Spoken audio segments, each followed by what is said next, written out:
Vous entendez Club Deal, vous pensez soirée VIP en boîte de nuit ou resto select? Eh bien non, ici, pas de DJ ni de cocktail, on parle finance. Un Club Deal, c'est un deal financier très exclusif qui peut rapporter gros. Intrigué?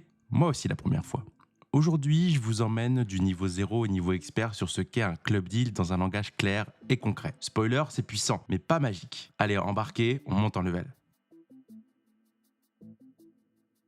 Au niveau zéro, on commence par la base. Qu'est-ce qu'un club deal? En termes simples, un club deal ou club d'investissement, c'est un groupe restreint d'investisseurs qui mettent leurs sous dans un pot commun pour financer un projet précis. C'est un peu comme quand des amis se cotisent pour acheter ensemble un immeuble qu'aucun n'aurait pu s'offrir seul. On mutualise des capitaux pour investir dans un actif non coté, par exemple un bien immobilier ou une participation dans une entreprise privée. Contrairement à un gros fonds d'investissement qui va placer votre argent dans 15 projets différents sans vous demander votre avis, le club deal se concentre sur une seule opération bien identifiée. C'est du sur-mesure, vous savez exactement où va votre argent. Par exemple, imaginez que vous et 4 de vos amis voulez investir dans l'immobilier, chacun à 100 000 euros. Avec 500 000 euros à vous 5, vous achetez un petit immeuble de rapport. Seul, aucun n'aurait pu l'acheter, mais ensemble, si. Voilà un club deal simplifié. Vous créez une petite société juste pour cet achat commun, tout le monde met au pot et devient copropriétaire. Si l'immeuble prend de la valeur, tout le monde en profite proportionnellement. C'est ça l'esprit du club deal. Un pour tous pour un investissement. Passons au niveau 1, le contexte et le positionnement du club deal. Où ça se situe dans le monde de l'investissement? Les club deals sont très prisés dans des domaines comme l'immobilier et le private equity. En immobilier, on parle de quelques investisseurs qui achètent un immeuble ensemble, un hôtel, un centre commercial, etc. En private equity, ça peut être plusieurs investisseurs qui s'allient pour racheter une entreprise non cotée, typiquement un leverage buyout à plusieurs fonds, d'où le terme historique de club deal en LBO. On fera une vidéo sur le LBO plus tard. Dans tous les cas, c'est hors des marchés boursiers traditionnels, souvent off-market et exclusifs. La différence avec un fonds d'investissement, c'est que dans un fonds classique, vous confiez votre argent à un gérant qui l'investit dans plein de projets sans vous consulter. Un club deal, au contraire, c'est un seul projet choisi à l'avance. Le cercle d'investisseurs est limité, généralement quelques dizaines de personnes maximum, et chacun sait exactement dans quoi il s'engage. On pourrait dire que le club deal est un one-shot, une opération dédiée, puis on ferme la boutique une fois le projet terminé, là où un fonds est une boîte noire continue qui enchaîne les deals. La différence avec le crowdfunding. Le crowdfunding immobilier ou en start-up, ces plateformes où n'importe qui peut investir 100 euros dans un projet. C'est très différent. Dans le crowdfunding, vous avez souvent des centaines de petits investisseurs. C'est participatif et ouvert à tous, mais avouons-le, ça a ses limites. Beaucoup de projets, peu de sélection, des retards, voire des défauts de paiement en cascade ces dernières années. Et surtout, en crowdfunding, une fois que vous avez prêté, plus aucun contrôle. Vous n'êtes pas actionnaire, juste créancier qui prie pour être remboursé. Le club deal est plus sélectif et plus structuré. Le nombre d'investisseurs est restreint avec des montants plus importants chacun, certes, et souvent, le sponsor co-investit aussi. En somme, plus d'engagement, plus de peau dans le jeu. On est loin du modèle financer un projet en 3 clics et croiser les doigts du crowdfunding. Un club deal, c'est un investissement direct dans une opération spécifique avec un groupe trié sur le volet et souvent un alignement d'intérêts bien meilleur parce que l'organisateur du deal est lui-même partie prenante dans l'affaire. En un mot, c'est l'anti-grand public, un petit cercle, un gros ticket, une approche presque artisanale comparée au financement participatif industriel. Prenons un exemple concret pour illustrer le niveau 1. Prenons Alice et Bob, deux investisseurs aguerris. Ils veulent chacun investir 500 000 euros dans une opération immobilière. Option 1, ils mettent leur argent dans un fonds immobilier, type SCPI ou OPCI. Leurs 500 000 euros se diluent dans un pot de 100 millions géré par une société qui achète 50 immeubles différents. Alice et Bob n'ont aucun droit de regard sur lesquels, et ils sont juste deux parmi des milliers d'épargnants. Option 2, crowdfunding immobilier. Alice et Bob pourraient prêter 1000 euros sur 500 petits projets grand public via une plateforme en ligne, pas vraiment ce qu'ils cherchent, trop petit et pas de propriété directe. Option 3, club deal. Alice et Bob trouvent 3 autres investisseurs privés. Chacun met 500 000 euros et ensemble, ils montent une structure pour acheter un bel immeuble précis à 2 500 000 euros. Ils sont 5 autour de la table et décident ensemble de la stratégie sur ce bien et ils en sont propriétaires. C'est nettement plus impliquant qu'un crowdfunding immobilier et plus ciblé qu'un fonds où on ne choisit rien. On voit bien la différence. Fonds égale standardisé et diffus, crowdfunding accessible mais passif, club deal égale exclusif et hands-on, même si en pratique, un gérant opère. On y reviendra. Bienvenue en level 2, on rentre dans la mécanique du club deal. Comment ça fonctionne concrètement, étape par étape et qui fait quoi? Le sponsor. D'abord, dans tout club deal, il y a un chef d'orchestre qu'on appelle souvent le sponsor ou opérateur. C'est le professionnel qui trouve l'opportunité d'investissement, qui la met sur pied et la propose aux investisseurs. Ça peut être une société de gestion en private equity, un opérateur immobilier spécialisé, un family office ou une plateforme dédiée. En gros, c'est grâce à lui qu'on a l'accès au deal. Son rôle, tout organiser, sélectionner l'actif, l'immeuble, l'entreprise cible, structurer l'opération, monter la société, le financement, assurer la gouvernance du projet, gérer le suivi au quotidien et à terme organiser la sortie, revente ou autre. Le sponsor est souvent co-investisseur lui-même dans le projet, ce qui fait qu'il a à perdre aussi si ça tourne mal. Un bon point d'alignement d'intérêt. Retenez que sans sponsor, pas de club deal. C'est le leader, un mélange de capitaine de navire et de guide de haute montagne financière. La structure SPV. Une fois qu'on a le projet et les investisseurs, il faut un véhicule pour investir ensemble. On ne va pas acheter l'actif en copropriété directe, c'est trop compliqué. On crée une société ad hoc, un SPV, pour Special Purpose Vehicle, ou en français véhicule dédié. Souvent, c'est une SAS, une société par action, ou une SCI dans le cas d'immobilier. Chaque investisseur du club deal devient actionnaire de cette petite société et c'est cette société qui va détenir l'actif. Par exemple, nos 5 investisseurs de tantôt créent Immeuble ABC SAS. Ils en détiennent chacun 20% et cette SAS achète l'immeuble cible grâce à l'argent apporté et éventuellement un emprunt bancaire. Avantage, ça simplifie la gestion. La cible, donc le vendeur de l'immeuble ou de l'entreprise, n'a qu'un seul interlocuteur juridique, qui est la SAS du club deal, pas 5 personnes différentes. Et côté un investisseur, avoir un SPV permet de définir des règles entre nous dans les statuts et un pacte d'actionnaires. Parlons maintenant du pacte d'actionnaires, le fameux. C'est un contrat signé entre les co-investisseurs et souvent le sponsor qui fixe toutes les règles du jeu. Qui décide de quoi ? Comment on peut vendre nos parts, quelles clauses spéciales en cas d'événement, etc. On y prévoit par exemple les conditions de sortie. On y reviendra avec les clauses tag along, drag along au niveau expert. Il décide également de la gouvernance, exemple avec un comité d'investissement où tout le monde valide les décisions majeures. Il décide également la stratégie commune. Bref, c'est la charte du club. Pro-type, toujours lire ce pacte attentivement avant de s'engager. C'est là que se nichent les droits et obligations de chacun. On va maintenant parler des étapes clés du cycle d'un club deal. On peut décomposer assez simplement. Étape 1, trouver le projet. Le sponsor repère une opportunité béton, par exemple un immeuble décoté à rénover ou une PME rentable à reprendre. Il fait son analyse, son business plan et décide de monter un club deal autour. Étape 2, structurer le club deal. Le sponsor réunit un petit cercle d'investisseurs prêts à suivre, ça peut être via son réseau, une plateforme privée, etc. Ils créent ensemble la structure juridique, SAS, SCI, qui accueillera les fonds. Chaque membre s'engage à investir un certain montant, on peut aussi lever une dette bancaire pour compléter si besoin. C'est assez fréquent en immobilier pour l'effet de levier. En général, la levée de fonds du club deal va très vite, quelques semaines seulement pour boucler les engagements. C'est du flash comparé au mois de fundraising d'un fonds. Étape 3, investir, réaliser l'opération. Une fois la cagnotte réunie, la SPV achète l'actif. On devient officiellement propriétaire de l'immeuble ou actionnaire de la cible via notre véhicule. Commence alors la phase de gestion. Le sponsor, opérateur, exécute le plan prévu, par exemple rénover et louer l'immeuble ou restructurer la société achetée. Les investisseurs suivent ça de plus ou moins loin. Ils sont parfois très impliqués puisqu'effectivement il y a des comités réguliers et des votes en AG. Ils peuvent aussi être plus passifs selon le pacte. Étape 4, sortie et la revente. Au bout de quelques années, typiquement 3 à 7 ans en immobilier, 5 à 10 ans en private equity, le sponsor cherche à revendre l'actif à profit ou à introduire en bourse si c'était une entreprise. Bref, matérialiser la plus-value. C'est la fin du club deal. On vend, on récupère l'argent, on rembourse éventuellement la banque et on distribue les gains aux investisseurs. Puis, le SPV est dissous. On ferme la société puisqu'elle a rempli sa mission unique.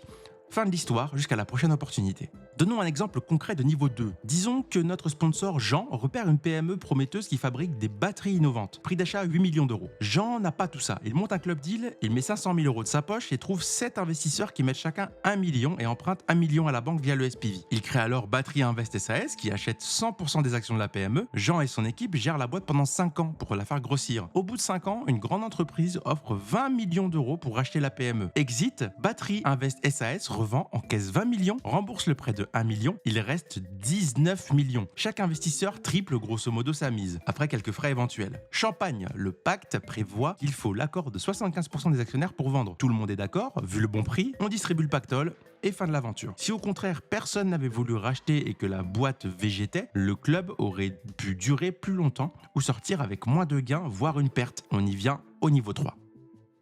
On monte encore en compétences. Level 3, quels sont les avantages et les risques du club deal ? Parce que oui, tout n'est pas rose, sinon tout le monde en ferait les yeux fermés. On va voir les plus et les moins avec un exemple chiffré pour sentir le potentiel et le danger. Avantages principaux, donc vous avez accès à des deals exclusifs. Le premier atout du club deal, c'est de pouvoir participer à des opérations rares et premium qui sont normalement hors de portée en solo ou via les circuits classiques. On parle d'immeubles off-market, de PME à fort potentiel, de projets réservés habituellement aux gros poissons. Grâce au club deal, vous entrez dans le cercle VIP de l'investissement. Petite promo immobilière de prestige, entreprise innovante non cotée, ce côté exclusif fait clairement partie du charme. Avantage numéro 2, diversification et mutualisation. Investir en club deal permet de partager le risque entre plusieurs personnes au lieu de le porter seul. C'est un gros plus. On peut engager des montants plus importants sur un projet ambitieux en les répartissant entre investisseurs. Chacun met un ticket gérable plutôt qu'un seul qui met tout. Et si on multiplie le club deal sur différentes opérations, on diversifie son portefeuille de manière plus fine qu'avec un seul fonds. Il y a aussi un aspect intelligence collective, puisqu'effectivement, plusieurs investisseurs peuvent apporter leur expertise, challenger le sponsor, suivre le projet ensemble. On est moins passif qu'avec un fonds, plus de contrôle et de vision directe. Avantage numéro 3, l'alignement d'intérêts. Contrairement au fonds traditionnel où le gestionnaire prend des décisions parfois loin des épargnants, le club deal instaure une gouvernance plus transparente et directe. Les co-investisseurs peuvent peser sur les choix stratégiques et suivre l'évolution en temps réel. Surtout, le sponsor est souvent dans le même bateau qu'eux. Il a mis des sous aussi et il ne gagne de l'argent que si le deal est réussi. Souvent, sa rémunération principale vient d'une part des profits en fin de projet. On appelle ça le carry. On y reviendra au niveau expert. Du coup, tout le monde vise le même but, maximiser la réussite du projet ensemble. Cet alignement limite les conflits d'intérêts potentiels. En un mot, si tu gagnes, je gagne. Enfin, le dernier avantage, la performance potentielle. Soyons honnêtes, si les riches aiment les club deals, c'est qu'ils espèrent du rendement costaud. En se concentrant sur un seul actif avec du potentiel, on peut viser des plus-values bien supérieures aux fonds diversifiés classiques. Moins de dispersion, plus de punch. En immobilier, la durée d'investissement est souvent plus courte qu'un fonds, donc l'argent est pas bloqué pendant 15 ans non plus. Et avec un peu de dette et une bonne affaire, l'effet de levier peut doper la rentabilité du capital investi. Mais attention, ça implique du risque concentré, qui nous amène aux inconvénients. Premier inconvénient, illiquidité.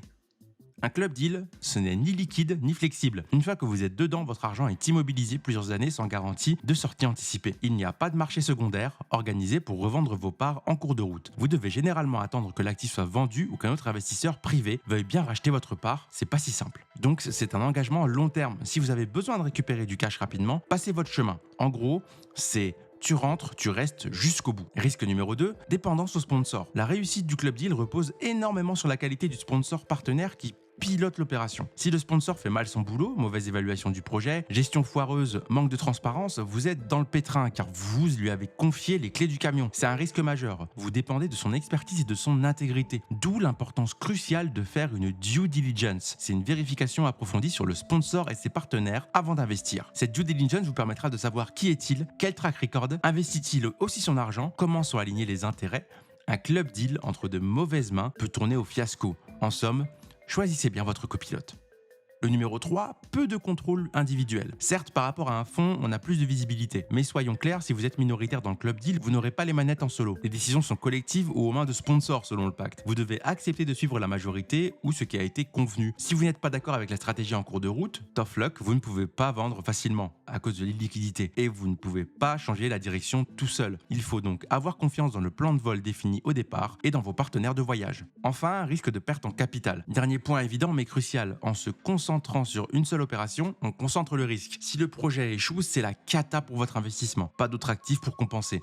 Le ticket d'entrée élevé signifie qu'on met beaucoup d'œufs dans le même panier, ce qui peut mener à de grosses pertes en cas de scénario noir. Un immeuble qui ne se vend pas, un locataire qui fait défaut, une entreprise du club deal qui a fait faillite, et c'est le club Deal With It. Vous pouvez perdre une part significative de votre capital. Les club deals, c'est réservé à ceux qui tolèrent un risque élevé et l'éventualité de tout perdre sur un deal donné. À ne surtout pas confondre avec une martingale sans danger. Donnons un exemple concret pour illustrer notre niveau 3. Reprenons l'idée d'un immeuble pour simplifier. Un club deal de 10 investisseurs achète un immeuble de 10 millions d'euros, chacun a mis 1 million. Premier scénario, succès. 5 ans plus tard, l'immeuble est revendu 15 millions après frais. Mettons qu'il reste 15 millions nets à distribuer. Les investisseurs récupèrent 1,5 million chacun avant impôt. Ils ont mis 1 million. Ils repartent avec 1,5 million, 50% de gains, sans compter les loyers éventuels perçus entre-temps. Champagne pour tout le monde, c'est le scénario rêvé où le marché immobilier a monté et le sponsor a bien géré la mise en valeur du bien. Deuxième scénario catastrophe. Le marché tourne mal, où la gestion a été mauvaise. Au bout de 5 ans, on ne trouve acquéreur qu'à 8 millions d'euros. Après vente, il reste 8 millions d'euros nets, soit 0,8 millions par investisseur. Chacun a mis 1 million et repart avec 800 000 euros. 20% de perte, sans compter le manque à gagner et possiblement des soucis en chemin. Voire pire, si l'immeuble avait dû être bradé à 5 millions d'euros, ça aurait été moins 50%. Bref, on peut gagner gros, mais aussi perdre gros. Le club deal amplifie les résultats dans un sens comme dans l'autre. Conclusion, c'est puissant, mais pas magique. Vous êtes toujours là ? Bien, on passe maintenant en mode expert. Ici, on va aborder les aspects plus techniques, la fiscalité des club deals et les clauses avancées du pacte, comme le waterfall, les tax drag-along, sortez les calculettes et les lexiques, mais ne vous inquiétez pas, on vulgarise tout, Finance Bro style, même au niveau expert. Structure fiscale, IS versus transparence. Un point clé quand on monte un club deal, c'est de choisir la structure juridique en fonction de la fiscalité souhaitée. En gros, 2 options. Société soumise à l'IS, impôt sur les sociétés, ou structure transparente à l'IR, impôt sur le revenu des investisseurs. Prenons le cas d'une SPV à l'IS, SAS ou SA. Si le club deal utilise une société à l'IS, alors les bénéfices du projet sont imposés au niveau de la société selon le taux d'IS, en France environ 25%. Ensuite, si la société distribue des dividendes aux investisseurs, ceux-ci sont imposés une deuxième fois avec l'impôt sur le revenu ou flat tax sur les dividendes perçus. Ça semble moins avantageux, mais il y a des parades fiscales. Notamment, la société peut chercher à bénéficier du régime mère-fille. Je m'explique. Si votre SPV détient au moins 5% d'une filiale et s'engage à la garder 2 ans, alors 95% des dividendes remontant de la filiale à la holding sont exonérés d'IS. Seulement 5% restent taxables. En clair, on ne paye de l'IS que sur une petite partie. Ça réduit drastiquement l'impôt sur les plus-values de cession ou les dividendes internes du deal. Ce régime est très utilisé dans les montages de club deal via holding. Ça permet de quasiment annuler la double imposition. Par exemple, si notre SAS vend un immeuble avec 5 millions d'euros de plus-value, elle pourrait remonter ça à sa société mère en ne payant l'IS que sur 5% de 5 millions, soit 250 000 euros taxables à 25%, soit environ 62 000 euros, au lieu de 1,25 million d'impôts sans régime mère-fille. La différence est énorme. Bien sûr, il faut respecter les conditions, durée de détention, etc. Mais le jeu en vaut la chandelle pour optimiser la fiscalité des gains. Deuxième option, structure transparente à l'IR, SCI à l'IR, SEP. L'autre approche, c'est d'avoir une entité qui ne paye pas l'impôt elle-même, mais transmet le résultat imposable directement aux membres. Par exemple, une SCI qui n'opte pas pour l'IS ou une société en participation, SEP. Dans ces cas, il n'y a pas d'IS du tout au niveau de la structure. Chaque investisseur déclare sa part de bénéfice dans sa propre déclaration de revenus. Avantage, pas de double prélèvement par une société. Inconvénient, chaque investisseur est imposé tout de suite, potentiellement dans la tranche marginale d'IR, plus prélèvements sociaux, ce qui peut faire lourd. Supérieur à 30%, voire 45%, plus 17,2%. Par contre, ça permet d'utiliser directement des niches fiscales personnelles. Par exemple, si le club deal génère des déficits fiscaux, genre travaux immobiliers déductibles, chaque investisseur peut parfois les déduire de son revenu imposable. De plus, une structure transparente peut permettre à un investisseur personne physique d'utiliser son PEA ou son PEA-PME pour loger les titres du club deal, si c'est une société éligible type SAS ou SA, et profiter ainsi de l'exonération d'impôt sur les gains dans le PEA. Du coup, transparence ne veut pas toujours dire IR plein pot. Il y a des stratégies pour adoucir comme loger ses parts en assurance vie ou en PEA. En pratique, choisir IS ou IR dépend du projet et des investisseurs. Des personnes physiques préféreront peut-être la voie holding à l'IS plus régime mère-fille pour optimiser la plus-value en fin de deal, tandis que d'autres voudront du transparent pour défiscaliser des revenus ou utiliser un PEA. C'est du cas par cas et du sur-mesure fiscal, d'où l'importance d'avoir un conseil fiscal si on veut optimiser proprement. Et attention, trop optimiser peut compliquer le montage. Il faut rester cohérent avec de vrais objectifs économiques pour éviter un redressement. Parlons maintenant des clauses fréquentes du pacte. Parlons des clauses exotiques qu'on trouve souvent dans les pactes du club deal pour orchestrer la répartition des gains et des sorties. Parlons du waterfall, la cascade de distribution. Ce joli mot désigne la façon dont les profits seront distribués par palier entre investisseurs et sponsors. Plutôt que de partager tout pro rata immédiatement, on établit des priorités. Par exemple, premier palier, 100% des flux vont aux investisseurs jusqu'à ce qu'ils récupèrent leur capital investi initial. On rembourse d'abord les mises de base. Deuxième palier, ensuite 100% des profits vont toujours aux investisseurs jusqu'à atteindre, disons, un rendement annuel de 8%. C'est le preferred return. Les investisseurs ont une rentabilité préférentielle garantie avant que le sponsor ne touche quoi que ce soit. Troisième palier, une fois ce seuil atteint, il peut y avoir un catch-up pour le sponsor. Par exemple, 100% des gains suivants vont au sponsor jusqu'à ce qu'il rattrape un certain pourcentage de profit. Puis quatrième palier, le reste des profits est partagé selon une clé définie, souvent environ 80% aux investisseurs, 20% aux sponsors. C'est ce qu'on appelle le carried interest du sponsor. Visuellement, ça ressemble à une cascade d'eau remplissant des seaux l'un après l'autre. On remplit d'abord celui des investisseurs jusqu'au bord, puis le surplus déborde dans le seau du sponsor, etc. L'objectif du waterfall, c'est de rémunérer le sponsor à la performance tout en sécurisant un retour minimum aux investisseurs d'abord. C'est une clause technique mais cruciale. Elle assure que le sponsor n'est bien payé qu'après avoir fait gagner de l'argent aux participants. En club deal, le waterfall est généralement plus simple que dans les gros fonds, mais le principe reste. On définit qui touche quoi et dans quel ordre lorsque les flux de cash arrivent. Exemple simplifié, on revend l'actif, on rembourse d'abord chaque investisseur à hauteur de son capital, puis on partage les bénéfices au prorata jusqu'à X% de TRI, puis au-delà, le sponsor prend 20%. C'est ça la cascade. Parlons de la deuxième clause, la clause de sortie, tag-along ou drag-along. Derrière ces noms anglophones se cachent des filets de sécurité pour organiser des sorties de chacun en cas de revente partielle ou totale. La clause drag-along permet à un actionnaire majoritaire qui trouve un acheteur pour 100% de la société de forcer les minoritaires à vendre aussi aux mêmes conditions bien sûr. En clair, si le sponsor majoritaire reçoit une offre alléchante pour tout racheter, il peut traîner tout le monde dans la vente, afin que l'acquéreur obtienne 100% du capital sans blocage. Ça protège l'acheteur et le majoritaire contre un petit porteur qui refuserait de vendre et ferait capoter le deal. Généralement, la clause prévoit que les minoritaires vendent au même prix que le majoritaire, pas question de les léser. Tout le monde est logé à la même enseigne, juste l'avis des minoritaires n'est pas requis. C'est pro-majoritaire et très apprécié des investisseurs professionnels, car ça garantit une sortie globale possible. On peut moduler avec un plancher de prix minimal pour activer le drag-along, histoire que les minoritaires ne soient pas forcés à vendre à vil prix. La clause tag-along, droit de sortie conjointe, c'est le pendant protecteur pour les minoritaires. Elle stipule que si un actionnaire majoritaire vend sa part à un tiers, les minoritaires ont le droit d'exiger que l'acquéreur rachète leur part aussi aux mêmes conditions. En gros, tu vends, on vend avec toi. Cela évite qu'un minoritaire reste coincé avec un nouvel actionnaire qu'il n'a pas choisi. Si le big boss sort, les petits peuvent taguer la vente et sortir également. Soit en proportion, vendre le même pourcentage que celui vendu par le majoritaire, soit totalement selon ce qui est prévu. C'est une garantie d'égalité de traitement. Personne ne se fait racheter dans le dos. Tag-along plus drag-along vont souvent de pair pour équilibrer les droits de tous. En pratique, mini-exemple, un club deal détient une start-up. Le sponsor majoritaire a 60%. Vous avez 5%. Un grand groupe propose de racheter 60%. Prenons le cas où on a un drag-along uniquement. Si le majoritaire veut vendre tout, il pourrait vous forcer à vendre aussi vos 5% restants à ce groupe qui veut 100%. Dans le cas où on a un tag-along, si le majoritaire vend 60%, vous pouvez demander à vendre proportionnellement 5% de vos parts dans ces ventes, ou même 100% de vos parts si clause de sortie conjointe totale, pour sortir complètement. Moralité, ces clauses assurent qu'on sort ensemble au même terme si sortie il y a, essentiel pour éviter d'être coincé dans un coin sombre du club deal lors d'une revente.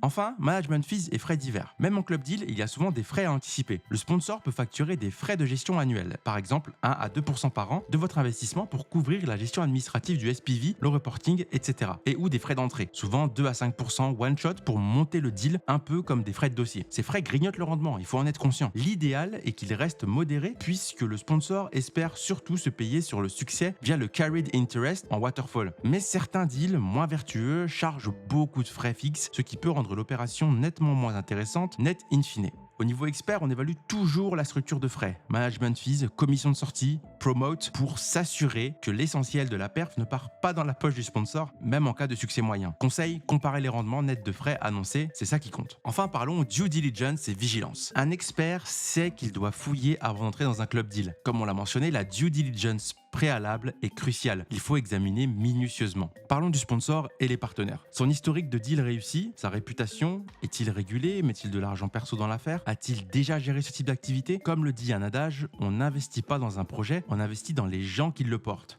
La réussite d'un club deal repose en grande partie sur la qualité du sponsor et la gouvernance mise en place. N'hésitez pas à demander la présentation détaillée du sponsor, des exemples de réalisations passées et même à parler à d'autres co-investisseurs ayant bossé avec lui. La structuration juridique. Regardez la doc du pacte d'actionnaires à la loupe ou faites-le relire par un juriste ou un avocat. Il faut comprendre comment sont prises les décisions, comment vous pouvez sortir ou pas, ce qui se passe en cas de pépin, décès d'un investisseur, dépassement de budget, etc. Vérifiez qu'il y a bien des clauses de protection tag-along ou tag, etc. Vérifiez qu'il y a bien des clauses de protection équilibrées. En gros, assurez-vous que vos droits sont bien protégés et que les règles du jeu sont claires et faires.